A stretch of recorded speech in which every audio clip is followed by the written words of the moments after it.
Hello, my friend. This is Heather. This is the Back to Me podcast. And this week I'm talking with Lisa Schwaller. We're talking relationships. We're talking about the ups and downs and the backs and forths and things that we can do to help us stay stay in our place of awareness and not just reacting. So have a listen. Let me know what you think.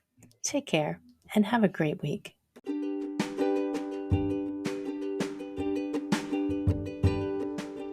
Hi, my friends. Welcome. This is the Back to Me podcast, and this is Heather, and I am super excited that you're here. You are going to hear some tips and some tricks and some ideas to help you live your happiest and healthiest self. I call it Back to Me because when you are taking care of yourself, back to me, then you can take better care of others, and we can all make the world a better place. This is Wellness Your Way, and I am super happy that you're here.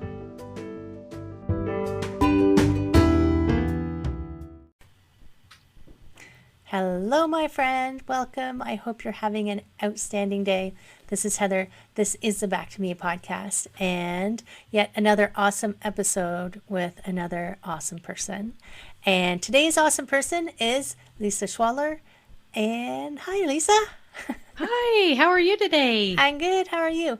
And So good. yes, Lisa has a podcast, Two Friends. It's called Less Stress, More Fun. And that's what we're going to talk about today in many shapes and forms, I think. Yes, right, Lisa? 100%. 100%. We're going to go all over the place. But first, this is something I always ask people because I'm just such a curious person. How did you get into what you do now? And include in that, you can tell people what you do now besides Yes. less stress. Yes. So I actually, I am a master certified coach. That was certification number 4 in coaching. I found coaching years ago. My kids were young. I was recently divorced, and I just noticed that my oldest son and I had very different things going on personality wise. Right. And I thought I was being encouraging, and I could just tell he was feeling a little deflated. So I was really into the Clifton Strengths. It was called Strengths Finder back in the day. And I loved it so much that I really just wanted to apply it. And I wanted to apply it in my parenting. I wanted to apply it at work in a corporate setting. So that was my first certification, was a 9-month deep dive into how to apply the strengths, how to read your strengths results and how to apply them. And then just in the years since, I have really, really thoroughly enjoyed learning that even though we're busy, we're overwhelmed. I tend to work with overwhelmed working parents who are wondering where their old self went. They don't know when they're going to get their life back. Right. I hear that phrase a lot. The pre-kids life. Exactly. And I'm like, your life is happening right now. Like, wouldn't it be great if you could live with less stress, more fun today? And I really think coaching is like the most effective way to getting at what's causing you the stress so you can let that fun in. Right. It's just so true. I mean, because I coach as well, I totally believe everybody should have a coach. Mm-hmm. Everybody could use someone at some point who is objective and can help you. Yes. And Clifton Strengths is so funny. Mm-hmm. I interviewed someone who specifically does Clifton Strengths coaching Mm-hmm. Uh-huh. in March, and we went through mine, and it was hilarious. Yeah. And you will find this funny. My lowest score was focus, Oh, which that's makes me laugh my butt off. yeah. I just love that framework because it almost like gives you permission, not that you need permission, but it's like it's a way to say, oh, well, this is low for me. It's just not something even worth developing. And I think Right. sometimes we spend so much time trying to like retrofit or correct things that are wrong with us when it's just so much more fun to focus on like what's great about us and do And as what much we're of that really as good possible. at. Like You're right. if you focus on what you're really good at, then Yeah. you just feel awesome all the time.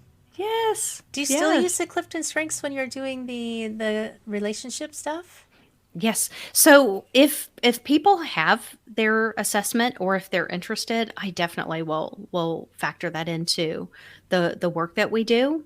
It's not my primary focus because quite honestly, sometimes people don't want to take a test before Yeah. they get started with coaching. But yeah, definitely if somebody has their strengths, whether it's their top 5 or their full, and they want to learn like what it means or how to apply it, or like for example for me, strengths, I think there's so much about applying strengths to your professional development, but it completely was the start of transforming the relationship with my kids. I just stopped asking my kids to be something they weren't, Right. and I stopped thinking like my way was the preferred way just because I'm so strong in it. Right. I'm Yeah. really good at this. Everybody be like me. Yes, yes.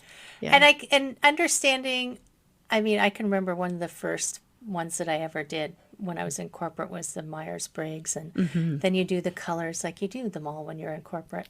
Yes. And they were kind of interesting to help you understand how why you do the things you do. Mhm. But also, I mean, I can see that it would be valuable to understand not only coworkers but your partners. Like, why do they Absolutely. do that? Ah, they're making me crazy. But maybe that's just the way they are, Right. right? Yes. And Yes, and when it's funny you mentioned the color one. I don't know if that's with the blocks. I don't even remember what there's a that one's couple different called. ones. There's so many of them, but this one they would actually give you like these little foam Lego like blocks, and you'd stack them in the order that you tested. And I thought that was great at work because if you know you're walking into a yellow, cube, you can adjust your communication to actually help them relate to you more easily. And it was such an easy adjustment for people to make. So I think really knowing and appreciating that we all have something different, and the things that drive us crazy are they're just differences in expectation, they're just differences in perspective. And I like these kind of frameworks because it for one thing, I think it feels really good when you get your results and you're like, yeah, that's so me. Yeah, I think right. it's really like affirming. But then when you know that like your partner or people that you work with, when you know that there's those differences with what they lead with, then you're not asking everyone to bend to you or just being unsuccessful and just throwing things. Really. I Throwing mean, spaghetti on the wall, as they say. You can yeah. go, oh, my partner is really like high relationship domain or really high strategic, and or they're really people who just like to get things done and don't like the fluff. You can actually tailor your communication style so they're more likely to hear you and you're more likely to get what you want anyway. Yeah. And I mean, it Yeah. just helps with not saying that you're always bending to someone else, but Yeah. knowing how to speak to someone in a way that they can receive it is so helpful, Hmm. It is. right? It And then is. you have less stress. Yes. Love Yes. that. And so when you're Mm-hmm. doing relationships, because I guess you work quite a bit with couples, you were saying couples who suddenly have kids and like, where did our relationship go? Hmm. Hopefully Hmm. they discover that before the kids are gone. Hmm. Because sometimes I find it's like the kids are gone and Yeah. they look at each other and say, "Who are you?" Right? Yes. Yes. Which is also not a good place. Yes. And they will, or that's even if the relationship, persists through the challenges. I think parenting really brings out a lot of, um, it just brings a lot to the surface. There's the way we were parented when we were young and things we want to keep and things we definitely don't want to do. And I think a lot of unwritten, like unrealized rules come percolating to the surface when people are parenting. And, everybody wants to do the best job they can with raising their kids, but it's very rare for couples to agree on how. And I think Wow. sometimes that can build in some distance is they're like, how could you possibly think that that's a good option for our kid? Um, and then it becomes personal. Right. So really helping people understand, oh, there's a lot that comes up, and I think that balancing. careers and raising kids and trying to take care of your health. And then, just as busy as life gets. And you I might even think, have your parents layered on that, right? yes. There's Oh, like that yes. In whole. laws and outlaws. Exactly. And it's interesting. It is true. I mean, you would come to it with how you were brought up, Hmm. and whether you thought it was good or bad, Yeah. but how you think something should be done, and your partner is entirely different. And Hmm. I guess a lot of couples don't have those conversations of how the differences are and what would work and what wouldn't. Hmm. So do you bring that into the conversations, or Hmm. are you more trying to help them make sure they have a relationship? Well, I think what's so interesting is I think there is a hope that you're selecting a good partner. And sometimes when you're in a partnered relationship and you have children together, the ship has sailed on the selection process. So I think at that point, it's about really developing tools and skills for how to communicate, how to know what's important to you, how to know what's important to the other person.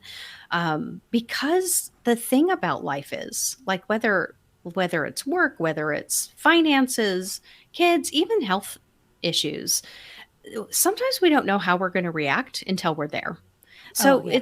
it's impossible to try to like excavate everything out to the surface. But if you have a toolkit of, oh, I'm going to understand that things activate things in me. That's the stress. Stress is really the way I look at it, is it's just a mismatch between what we wanted or expected and what we're perceiving is happening. And knowing that that's just going to be part of life, is we're going to encounter a new situation and think, well, that's not going the way I expected. And we might ask ourselves, well, what did we expect? It's like, I didn't know I had an expectation until that happened. Right. So just being able to even like almost like I'm doing that kind of body movement of just kind of like absorbing, like, oh, I'm recognizing that there's that I'm activated in some way. I'm feeling stress. I'm feeling anxious. I'm feeling angry, overwhelmed, whatever it is. And oh, there's maybe a mismatch, and being able to separate our reactions from our partner's actions is Right. such a powerful tool. Right. Yeah. And I've seen it happen in couples where a, co- a request or a comment or an observation has Mm. created such a strong reaction, which, Yeah. you know, without conversation about, or maybe the person's not even aware of it. It's like, why Mhm. was that such a strong reaction Mhm. to what was probably not, the reaction was probably a bit out of proportion with the comment or the Yeah. observation. It's like, how does that happen? And I guess Mhm. what kind of tools do you think help those couples kind of bring themselves back down? Mhm. What's your approach for that? Well, I would say just even fundamentally saying that everything that our partners say and do is just it's something that, I mean, even literally biologically, they say things and we receive it, and our reactions are in our receiving of it. And I think just being able to say, "Oh, there's something happening in me that's interpreting this a certain way." And just being able to pause and almost just hang out. What's going on? What am I feeling? How did I interpret that? So I think the first tool is just to recognize our own reactions as being created from within ourselves. So, what's so interesting, and we see this on the internet all the time, one person could say a sentence that has 20 different reactions. And even inside us, like the same comment might hit us differently one day or another day. So I think it's just reassuring in a way. It's like, oh, my mind is just reacting all day long. And if I can, the first tool I can do is just going, oh, okay, I'm having a reaction here. What's going on? And turn the attention onto my reaction, my interpretation, instead of just like, maybe lashing back out or asking our partners to please be different people and do different things so that we don't have those reactions. Right. Yeah. Yeah. And I don't know. I sometimes, like, I can remember a long time ago, don't pick a partner who you're trying to turn into what you want. Pick the one who's already mostly there. Because sometimes asking someone to change is like not in their, it's not in their scope of availability Yes. wherever they are. Yes. Which is why I was divorced. Well, and we don't like to be on the other side of that either. Yeah, I know. It's Yeah. true. It's like, I thought you were going to love me unconditionally. Yeah, forever and ever till, no, I don't believe until death do us part, but yeah, it is interesting, and it's true. I remember I was listening to a podcast and the person was saying, no one can make you angry. Yeah. It's just information coming in, and your reaction is anger. They didn't make you angry. Right. So it's recognizing that you can choose. There is, you will react. Like, we're humans, we're going to react. But then you have to press the pause button and go, whoa, what was that? Right? Exactly. I interviewed a woman a while ago. Her name was Alice Langholt, and she it's called the 90-Day Peace Project. And 30 days of it are on Insight Timer, if you use Insight Timer for people who meditate. And I think it's also on her website. But it's interesting because I did it. I just did the 30 days, and we're not asking to sit and navel gaze for an hour a day or anything. But it is trying to teach you in tiny little snippets, like 2 minutes, building you up to that ability to say, oh, I just had a feeling. Where did that come from? Right. What was that? What was that about? Is it about them? Because it's not really usually. It's usually about you, right? And then why did I have that, and what can I do with that? And sometimes you can unpack that with your partner, but sometimes you can't, right? Depends.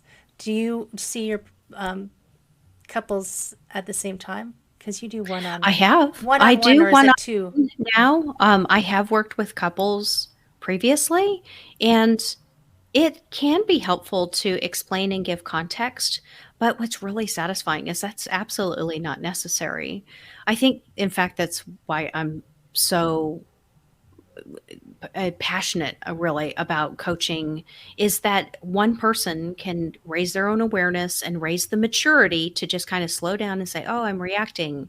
And the partner doesn't have to know anything about it or do anything differently. Like, sometimes it's wonderful to talk through those things, and sometimes it's not necessary, which I think is so powerful. And also, something you said just made me remember not only the identifying, like, oh, we're having the reaction, that's something coming from inside me as I'm just interpreting, but also one of the most freeing things that I've ever seen, and I see it in clients, is letting go the expectation that everything is supposed to be calm to happy. That if you're frustrated, it doesn't mean anything's gone wrong. It means that you're having a reaction of frustration. If you're upset or sad, and that doesn't mean to just, kind of gaslight ourselves or anything, not at all, but just recognizing, like, oh, human beings, we feel annoyed and we feel joyful. And they're both really kind of neutral. It's an indicator. Right. Oh, I'm noticing this. This is really annoying. And then you can kind of pause and say, that's not necessarily a bad thing. It's just, what am I learning from this? Is there information here?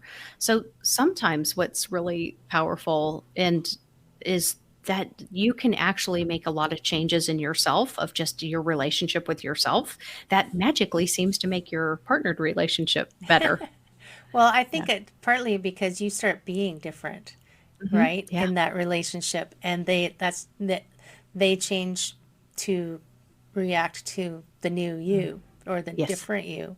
Yes. And it is true. I mean, I can see where it's happened in my own life and in friends, where if you just start being different, they might not, it might not be like an instant, choirs of angels or anything, but there will be a shift. Mm-hmm. And I wonder sometimes if people resist that because they're like, oh, I think they should change. Do you Mm-hmm. find you get any of that in your, Oh, yeah. yeah, Oh, wouldn't life be lovely? Life would be so much like there'd be so much simplicity of just being like, I just want them to change. And there are times where you can ask for change. Absolutely. I actually think ask for whatever you want. The other person is a grown up and gets to decide if they want to comply or not. So I think that's actually really free and actually really intimate. Like people want to have really connected, intimate relationships. And sometimes that means making a polite request that is denied. And right, that's everybody's truth. So, of course, the thing that we would want, like, and we're really kind of taught that way, that relationship harmony means that the other person does things to make us happy. Like, just like you can't make someone angry, you can't make someone happy either. right, And yet when you just, I think it's such an interesting progression when people say, well, my partner does this. That's the way they are. That's the way they've always been. Or maybe this is something new, but this is what the weather is like today. And I'm not going to stand outside and blow the clouds away to try to expose the sun. I'm just going to say it's cloudy today, but it's sunny inside me or whatever. Um, right, so, of course, we want the things to adjust to reduce the friction for us. And because life doesn't work that way, what do we do instead? That's really kind of the fun challenge. right. Yeah. And what do we do instead, Lisa? What we do instead is we really like just own like we have so much power over how we feel Oh and my how we gosh. think about ourselves. Like I it's wonder just so sometimes if people, great. yeah, I wonder sometimes if people don't realize how much power they have about Mm. what's going on for and with them, for them. Hmm. And I brush over it every now and then, but I think I think I have to start digging into it deeper because people have so much power that they just was it wasn't there a Kardashian commercial at one point for cell phones? Don't leave your gigabytes on the table. Don't leave your power to someone else. I Hmm. mean, you get to decide, and it's so powerful. And when you get into that alignment, weren't we talking alignment earlier? Or was that somebody else? I can't remember. Alignment's out there, whether we Alignment, were talking about alignment, it or not. Yes. alignment. If you can align with your partner, I mean, I think I remember when my current partner and I, have you heard of the book, The 100 Hard Questions? Hmm. So when we first started dating, we sat and had those conversations, but it was so different than anyone else that I had ever dated that it's like, we're going to talk about these things. We're going to, it's not, carved in stone or anything, but it's like, this is how we feel about these things. How do you feel? Okay, okay. And being open to having those conversations, but you can't always have that. So your next best option, I guess, is make sure that you are where you need to be and Hmm. use that power for you to be happy. Hmm. I love that. I love all those exercises. In fact, there was this perks up on the internet every now and then, the 36 questions to fall in love. And I Oh, think having those conversations, it really opens people up to that real intimacy of, oh, you're sharing something of yourself and the other person is sharing something with you. I think we forget what a privilege it is to have that level of sharing and conversation. That's not really common. It's not happening down at my grocery store anyway. no. I Yeah. find conversation is a bit of a lost art Yes. because now everything is text messages and Mhm. sound bites. Yes. And apparently now we have less attention span than goldfish. Yeah. I heard not too long ago. So they're What were outpacing you saying us. again? I'm just kidding. Exactly. Where are we? Yeah. What day is it? No. What? Yeah. What? And the, yeah, lots of thoughts just rushed through my brain all at one time. I was thinking about New Year's resolutions and, Uh, and you can't even stay focused on those. See, right. psh, Right. I think most people fail by Mm. February 15th or something. Like there's some date Yes. that scientists have realized that people have just stopped because it's, I guess because it's work. It's because they're trying to be different. So do you find when you're helping people that they get to where it's too hard to be different, or and they give up, or like what kind of support, what's the best support for people who are kind of trying to figure out how to navigate that? I love that question because, um, yes, sometimes people do choose to exit. Like for example, like in a partnered relationship, sometimes the best choice for both is to exit gracefully. I think we all remember Gwyneth Paltrow and her conscious uncoupling, and we chuckle at that, but um, it's so respectful. And one of the things that you were mentioning, like the attention span of New Year's resolutions and how, we're all fired up. We're going to be as thin and rich and, like interesting as we've ever been.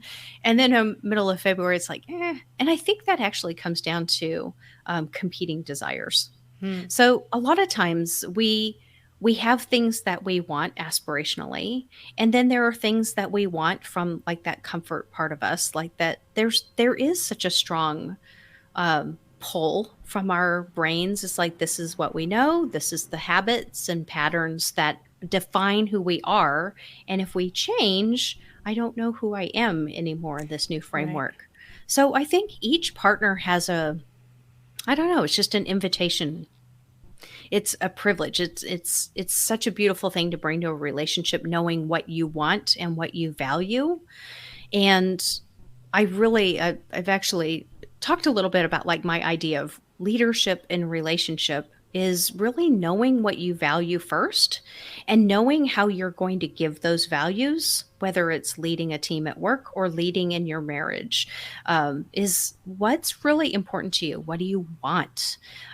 Before we're asking other people to do what we want, I think sometimes we're not always real dialed in on what matters most to us. And then we make decisions from that kind of that core of value and identity. That's like, that's like so spot on because you can see people who it's all chemical animal Mhm. desire, and Mhm. then they're in the relationship and they're like, oh shoot, this isn't actually what I want in a relationship. Right. Yeah. Because it's, yes, there is the intimacy and that side needs to work properly, but it's only so much of your relationship, right? Mhm. And if you, I remember my husband called it his non-negotiable list that he had Mhm. developed Mhm. because he had done that thought process of what do I want Mhm. in a relationship and what will I not accept Mhm. in a relationship. And if you haven't gone through that, I mean, it's like taking a road trip without a map. Who knows what you end up with? Mhm. And you might discover you're in the wrong place, like Bugs Bunny should have taken that right turn at Albuquerque. Is that what he always said? I can't remember. Yeah. Yeah. So, and I wonder sometimes if that's where a lot of relationships kind of hit the rocks. It's like, oh, this Mhm. isn't who I thought I, or maybe they didn't even think about it. This isn't who I want to be with, Mhm. and then have to extricate themselves. Do you think any of those are, I don't want to say salvageable, but still viable? Mhm. Yeah, I will say, I've also studied a lot of the Gottman's work Hmm. and like did their level 1, level 2 training, and then the level 2, there's a lot of like workshops and you see a lot of sessions, and it's just so interesting to me after studying their work because they've been researching couples for it's got to be about 50 years now, and they have all that longitudinal data, and they say the most important quality to have in a partner is kindness. And outside of that, it's so funny. I've heard them interviewed, and they're like, in every relationship, there are unresolved conflicts. It's just you're going to go round and round and round. And if you leave that relationship and get into a new one, you you're just going to have another set of round and round. So everything comes with benefits and drawbacks. Everything's a little bit like 50% great and 50% challenging, not exact math. But I think when it comes down to a couple really deciding, like, is there hope here? I think it's just, for one thing, I think there's a lot of little tiny decisions and, maybe conversations, observations, but it never ceases to amaze me that sometimes couples where you're thinking, I don't know about this one. Not as their coach. I think everybody has the potential to create whatever they want to create. And where there's a will, sometimes there's a way. So Right. I really always like to be very encouraging and inviting that miracles can happen in relationships. I've seen it. And sometimes maybe like you said, there's that physical heat and that can sustain you for a certain amount of time, but chemically that just changes over elapsed time with a partner. But the commitment to being a good partner yourself, and I don't know. I think it's just amazing what people can do. I am constantly um, impressed by and grateful for the people that I work with and the examples they set. And then just even in the broader community, it's amazing what people can do in their relationships if they're just not going to give up. Right. And it's interesting that kindness, Mm-hmm. I think that's key Mm-hmm. to kind of life, really, I think so. right? Yeah. Kindness. And it's interesting. I'm just thinking about yoga. So I've been teaching yoga for 19 holy moly years. And I started when I was 2. No, I'm Yeah. kidding. Yeah. And one of the tenets of yoga is called ahimsa, which is nonviolence. Mhm. And I often translate that into kindness. And one of the things that is really important is that includes to yourself. Mhm. And I'd say first to yourself. You know, if you can be kind to yourself, you can be nonviolent to yourself in thought, action, and deed. So Mhm. even your thoughts, Mhm. then that translates into how you can interact with the world.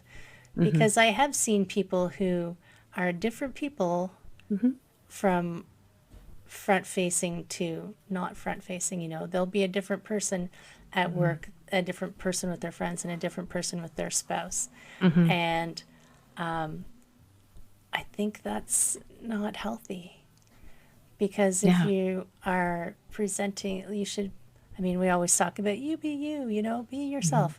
That's the Mhm. latest thing these days, but maybe it's always been. I don't know. But if, like, Yeah. kindness, if you are kind to yourself, then that will translate to the world. And yes, if your partner is kind and they leave their socks on the floor, I think you could learn to live with it. Right? I love that you actually were just like reading my mind that I think the most important metric, as it were, of success in relationships, whether it's your partnered relationships, at work, anywhere, is how you treat yourself. Like, are you loving and kind and supportive? Like, wouldn't you love to be in a relationship who's like, I'm great. Like, we love being in relationships with confident, really genuine, authentic people. And so I think really being in love with yourself and being kind and seeing the best in yourselves, and things are a learning experience. And the more, I'll just share, like, personally, and also I see it with the people that I work with. I am full. I am a whole. If there's something I need emotionally, physically, logistically, I feel responsible to go and make that happen. And it is really, really fun being in relationship, full people with full people. Like, I don't need someone to top me up. Right. I'm so full of myself in, like, the most, like, gracious, generous way, that it's just the people in my life. I just love them. Like, you just come in, I can just love on you. It's so much fun to appreciate you, but I'm not constantly, figuring out, do you measure up to my expectations? Do I measure up to your expectations? None of that is there. And talk about less stress, more fun. Like the Right. relationships in my life are so much, like they're so much richer, the better the relationship with me becomes. And just when I'm like, oh, it's not possible for Lisa to live Lisa anymore, I'll like unlock a new layer. So I definitely recommend whatever you can do to really solidify that like self-respect, self-trust. Definitely. And talk about like to plug coaching again. That's exactly what you get from coaching. That is. Mm-hmm. And it's not like we're trying to fill you up. We're just trying to Yeah. help you see. Yes. Really. Yes. It's all there. Right. It's already Yeah. there. Yeah. You just got the blinders on, Yeah. which Yeah. is awesome. That's so cool. Whoa. Thank you, Lisa. Oh, this was so much fun. We could talk about this all day. I know we could, but before you go, yeah, we Mhm. could go all day. That's the thing. I get, I get into the conversations, but respecting your time. But before I always ask, do you have a final word or three of wisdom? Yes, I will share a thought that has really been with me. And I joke because I got this thought from TV. I was watching TV and this character would say, always forward, never back. And I love that. So as it comes to relationships, anything in your life, if I tell myself always forward, never back, like I can learn the lessons, but then I'm going forward. And I think that's so powerful in talking about relationships, all relationships, and especially those partnered relationships where there's just different variables that you encounter, is if you look at like, okay, so this is where we're at and how are we moving forward together. So that's my wisdom is whenever you're in a jam, just think always forward. And it's amazing what your mind will respond with when you're like, there's a solution. We're going to find our way through this. There's always a solution, always. Mm-hmm. Mm-hmm. That's awesome. Thank you so much. Thank you for spending some time with us and sharing your awesome knowledge. I'm going to tuck all those learnings away because I'm an input person. Yeah, I love it. 100%. Yeah. And my friends who are listening and watching, you can totally connect with Lisa. We've got the website, and everything you need to know about Lisa is over on her website. On the website, and you can find me in all the places. Thank you so much for inviting me here to talk to all of your folks. Yeah, no worries. I love the celebrity chats because I always meet very cool people, and I always learn something too. So bonus for me. Right. So, my friends, check out Lisa's website. Go and listen to the podcast. Heck, come on, you're a podcast listener. Go listen. And as always, if you found something useful, share it with your friends because the more listeners there are, the more people we can talk to. Have an amazing week, my friends. Take care. I'll see you soon.